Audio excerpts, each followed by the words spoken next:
Ce qu'a dit tout à l'heure Edgar sur la Confédération des bonnes volontés, tout ça, je crois qu'on est globalement tous d'accord. Moi, je m'en méfie comme c'est pas permis.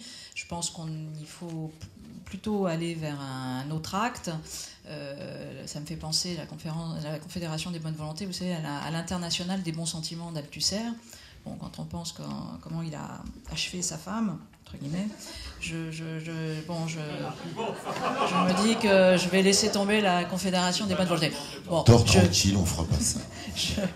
J'étais volontairement pour une boutade, mais en l'occurrence, je crois que en vous écoutant, voilà, il y a les outils concrets d'un côté, le fait que nous ne savons pas expliquer aux autres exactement ce que nous pouvons faire en très peu de temps. Donc voilà, je crois que c'est deux choses différentes d'avancer globalement sur des mouvances ou ça, pas de souci, mais que concrètement, il faut aller vers... Voilà, là, on a un objet en ce moment, la loi de séparation des banques. Ça va être très concret, et ça va être concret et symboliquement très fort. Donc, c'est vraiment bingo aux deux niveaux. C'était la réforme de la BCE avec l'article 21.3. Enfin, c'était pas la réforme d'ailleurs puisqu'il était là, mais simplement l'application de l'article 21.3. Stung.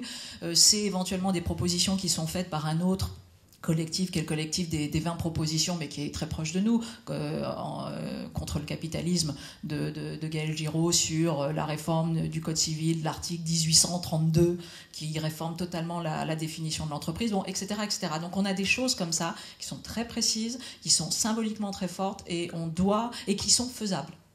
C'est-à-dire qu'ils ne demandent pas que 27 pays ratifient, que machin... Vous voyez ce que je veux dire? Donc ça, c'est très important et on peut diffuser davantage. On peut, nous aussi, je trouve que le site est très très bien fait, on a fait ce qu'on a pu. Mais il faut diffuser beaucoup plus la presse autour de Roosevelt, il faut diffuser beaucoup plus, effectivement, des éléments de langage, enfin, hélas, voilà, tout ce qui fait qu'on doit être plus opérationnel. C'est terrible à dire, mais c'est comme ça. Sur la question, ça on peut faire un état de l'art sur les modes de vie émergents. Bon, un livre, si ça vous amuse, mais qui est excellent, de Dominique Bourg, qui a essayé d'aller chercher depuis 50 ans qui travaille sur l'innovation sociale, l'innovation agroécologique, etc. Vous avez par exemple les villages écossais qui s'appellent Find On, Totnes, Schumacher College, tout ça, ça travaille là-dessus. Pourquoi pas faire un petit travail d'état de l'art? Ça, c'est nous, les enseignants-chercheurs, qui pouvons éventuellement se mettre ça sur la tête et mettre ça à disposition sur le site. Mais à culpa, on peut le faire si ça aide.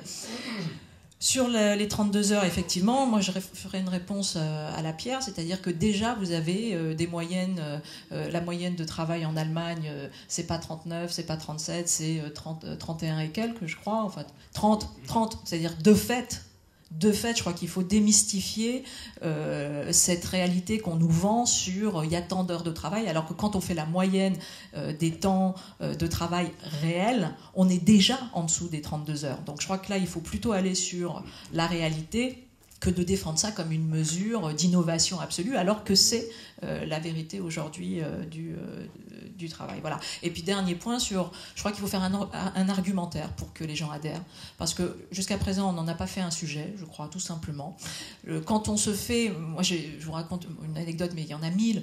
Je suis dans mon parking, il y a quelqu'un qui vient vers moi, il me dit bonjour, vous êtes Cynthia Fleury. Je dis c'est intéressant quand même, tu es dans le parking, 4e étage en dessous. Je me dis c'est magnifique, la gloire. Pas du tout, c'était le collectif Roosevelt, il était signataire. Bon, donc il m'a dit qu'est-ce qu'on fait? Qu'est-ce qu'on fait? Nous, on est là, on est prêts, un truc, machin. Donc voilà, je crois qu'il y a vraiment un défaut de sollicitation de notre part. Et effectivement, comme disait tout à l'heure Bruno, on peut aussi baisser les prix des cotisations. Mais en l'occurrence, 10 € n'est pas non plus une folie. Donc on peut faire un argumentaire pour dire, voilà, c'est quoi adhérer, en quoi ça sera déterminant pour nous et pour vous. Alors, sur la question de l'adhésion, ce que tu viens de dire, c'est que jusqu'à maintenant, ça n'était pas une question, et même on s'était dit qu'on ne saurait pas, que si on était 10 000, on ne saurait juste pas organiser physiquement l'Assemblée générale. Et donc on s'était dit que tant que les statuts n'étaient pas au point, tant que les groupes locaux, le lien entre groupes locaux et national n'était pas au point, c'était pas la peine qu'on soit des milliers. Donc, et d'ailleurs, on est 5 à la tribune, sans donner de grands secrets. Je crois qu'il n'y en a qu'un qui était à jour de ses cotisations il y a un mois. Et que moi-même, on m'a dû me rappeler il y a un mois que ce serait bien que je sois adhérent. Je je ne suis pas sûr qu'Edgar soit adhérent, mais tu es le bienvenu, et qu'on est 3 à avoir adhéré depuis au moins 3 semaines. Donc, alors qu'on est quand même assez motivés et qu'on mouille la chemise les uns et les autres, chacun avec nos... Voilà. Donc, là, et ce que tu disais, Bruno, tu as 40 militants qui sont dans le 12e arrondissement. Il y en a peut-être qu'un tout petit nombre, tu es peut-être le seul à être à jour de cotisation. Bon, vous êtes 3, bravo, chapeau. Non, mais effectivement, il ne faut pas s'en faire un critère énorme. Par contre, si on se dit qu'on rentre dans une deuxième phase de notre action, qu'on a cru à un moment que ça allait être facile, parce qu'on allait toutes les semaines à Matignon, à l'Élysée, qu'on avait des bons argumentaires, que même l'expansion nous faisait de la pub en disant la seule solution c'est les idées de Roosevelt 2012, on a cru que ça allait être facile et qu'on voulait créer une force citoyenne, mais qu'on n'en aurait peut-être pas vraiment besoin, parce qu'ils allaient comprendre. Et on se rend compte aujourd'hui que non, ils ne comprennent pas, que donc oui, il faut absolument une force citoyenne. Et on est très très divers dans le collectif, et c'est pour ça que c'est bien. Il y a la vision à très long terme. Et la vision, ce que soulève Edgar Morin, c'est ce qui sous-tend toutes les actions. C'est ce qui fait que on est tous ici un dimanche après-midi, alors que je suppose qu'on a tous d'autres choses à faire, se promener sous la pluie, dans le froid, par exemple, des choses tout à fait intéressantes. Mais on est là quand même. Et c'est qu'on pense tous, plus ou moins, qu'on voudrait changer globalement tout. Il y a des choses qui ne fonctionnent pas profondément. Et puis, il y a les choses, il y a la réalité. Quand je vais sortir d'ici, je vais prendre mon scooter, enfin ma moto, puis je vais mettre de l'essence dedans, il va falloir que je la paye. Et je vais retourner dans la vraie vie. Je suis dans la vraie vie. Et cette vraie vie, elle est douloureuse, pas pour moi, pour l'instant, parce que j'ai un métier que j'aime et je gagne bien ma vie avec. Mais elle est douloureuse pour énormément de gens. Je pourrais m'en désintéresser, il se trouve que non. Et il se trouve que c'est très difficile quand tu gagnes bien ta vie, de genre un mec qui te dit « Ouais, mais toi alors ?» Je dis, mais... Bon ben d'accord, alors je m'en fous, crève. Mais non, c'est... Voilà. Donc on est tous comme ça à peu près ici. Hein. Et malheureusement, vouloir tout d'un coup, tout de suite, c'est une façon de dire « je ne veux rien jamais ». Parce qu'on est sûr que ça n'arrivera pas. Alors qu'il y a des choses qui peuvent arriver. J'ai un exemple avec Marie Naudet qui est là. On a écrit un petit livre de rien du tout, il y a 1 an de ça, qui parlait de faire séparer les votes blancs des votes nuls. Et on a dit, il faudrait qu'on y arrive. Et on s'est demandé si on devait faire des actions publiques. On est allé voir les gens qui existaient déjà. Et tous nous disaient, ouais, il faut demander à ce que ce soit un bulletin exprimé. Il faut foutre tous les hommes politiques dehors. Il faut leur dire que c'est des... Je disais, ouais, mais on ne peut pas demander à des hommes politiques de voter quelque chose qui va les mettre dehors. Ils ne le feront pas. Alors que, aller les voir un par un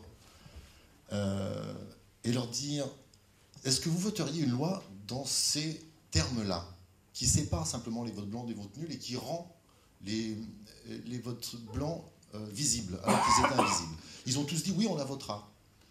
Les gens de gauche et les gens de droite. Donc on est allé voir les gens de gauche, et puis quand il a fallu déposer la loi, Marie s'est activée auprès d'Urvoas, elle s'est activée auprès de Bruno Le Roux, elle s'est activée auprès de Hollande, moi je l'ai fait, je suis allé les voir, et la loi, elle a été votée.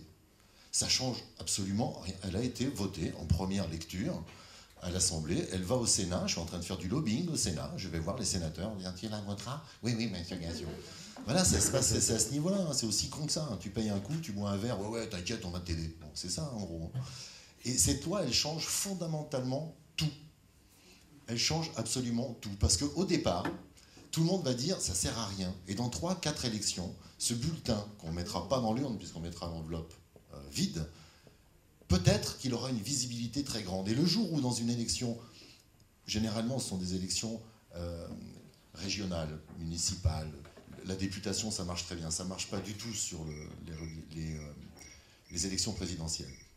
Mais quand ils s'apercevront qu'un mec est élu avec 20% de vote blanc, il sera mal élu, mais très mal élu. Et ça ouvrira la porte à d'autres qui diront, il y a 20 mecs, il y a 20% de gens qui flottent et qui se demandent, qui ont envie de voter, mais qui ne peuvent pas choisir parmi ceux qui se présentent. Eh bien, peut-être que le prochain, c'est moi. Ça prend du temps, mais c'est l'exemple du petit pas utile. Il y a des petits pas inutiles.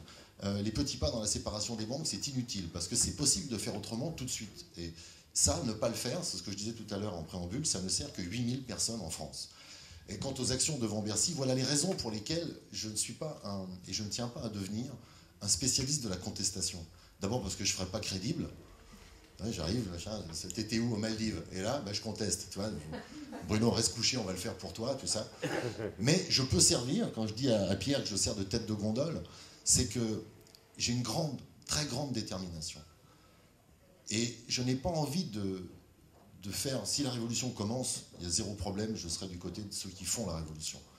S'il faut prendre des armes, on les prendra. Sauf que je ne sens pas ça. Mais alors, pas du tout. Je n'ai pas envie d'aller me faire trouer la peau. Je sens que, avec nos bonnes volontés, notre vision commune de... On va réussir peut-être en agrégeant pierre par pierre, par Pierre Laroutourou, par Pierre Machin, on arrivera peut-être à obtenir un changement qui ne sera pas global tout de suite, mais qui rendra la vie de la communauté, de la majorité, un peu moins dure qu'elle n'est, parce qu'elle sera toujours dure. Donc la taxe Tobin, je suis pour, et en même temps je suis con d'être pour, parce que la taxe Tobin, ça veut dire il faut que les transactions financières existent, parce que si elles n'existent pas, on ne va pas pouvoir les taxer. Donc ça veut dire qu'on supporte les transactions et qu'on supporte la spéculation. Bon, alors on va interdire la spéculation. Ça, on ne l'obtiendra jamais, jamais, jamais. Par contre, la taxe Tobin, on l'a obtenue. Ça va se faire, petit à petit. Il y a 30 ans, c'était des couillons qui disaient ça. Il y a 15 ans, c'était des utopistes. Et aujourd'hui, c'est eux. Ben oui, ça existe, la taxe Tobin. Ça va marcher, ça va fonctionner.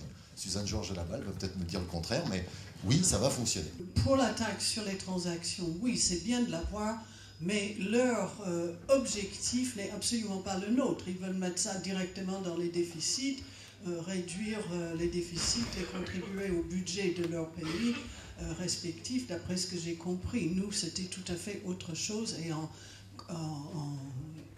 communauté avec les syndicats, nous voulions mettre un tiers pour réparer les systèmes sociaux chez nous, un tiers pour le Sud et un autre tiers pour la transition écologique.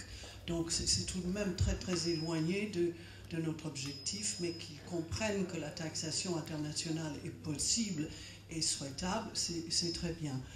Deuxième point, il y a une quinzaine de jours, je suis intervenue au Parti de gauche pour les assises de l'écosocialisme. Je suis membre d'aucun parti, mais il y avait pas mal de variétés là, et j'ai proposé quelque chose qui pourrait être utile, je ne sais pas, pour la question du chômage. Quand il y a du chômage aujourd'hui, on donne des allocations aux gens et on les renvoie chez eux, ce qui contribue énormément à déchirer le tissu social, à détruire un peu plus la communauté, à augmenter un peu plus les sympathisants pour le Front National, etc. Je ne fais pas plus un tableau que ça, vous voyez tous. Et j'ai proposé que l'on fasse quelque chose dont il y a un exemple en Angleterre dans les années 70, c'est-à-dire qu'au lieu de renvoyer les gens chez eux avec une allocation, on dit, bon, vous pouvez rentrer chez vous si vous voulez, mais on peut aussi continuer à vous payer pendant 18 mois, 2 ans, trouver une date, pour essayer de convertir votre entreprise ensemble, devenir responsable et donc gérant de votre entreprise. Je crois qu'on n'a absolument pas utilisé la créativité des femmes pendant des siècles, et on n'utilise toujours pas la créativité des ouvriers et des gens qui ont travaillé et qui connaissent mieux leur entreprise que quiconque. Et ça ne marcherait pas dans tous les cas, mais il y a des cas où ça pourrait marcher, et il faudrait avoir un système de coopération pour éviter aux uns et aux autres les pires erreurs que l'on peut faire et les accompagner, mais leur donner une chance de sauver leur entreprise en faisant la même chose ou autre chose, ou avec d'autres clients, ou etc. Et la troisième chose, quelque chose que je souhaiterais faire depuis des années, et je ne sais pas si ça convient dans le cas de nos dirigeants, de M. Ayrault et de M. Hollande en particulier, mais je rêve de faire un laugh-in. Pas un sit-in, mais un laugh-in, où on va s'asseoir devant Matignon ou devant l'Élysée et on rigole. Parce que les Français ont horreur d'être ridicules.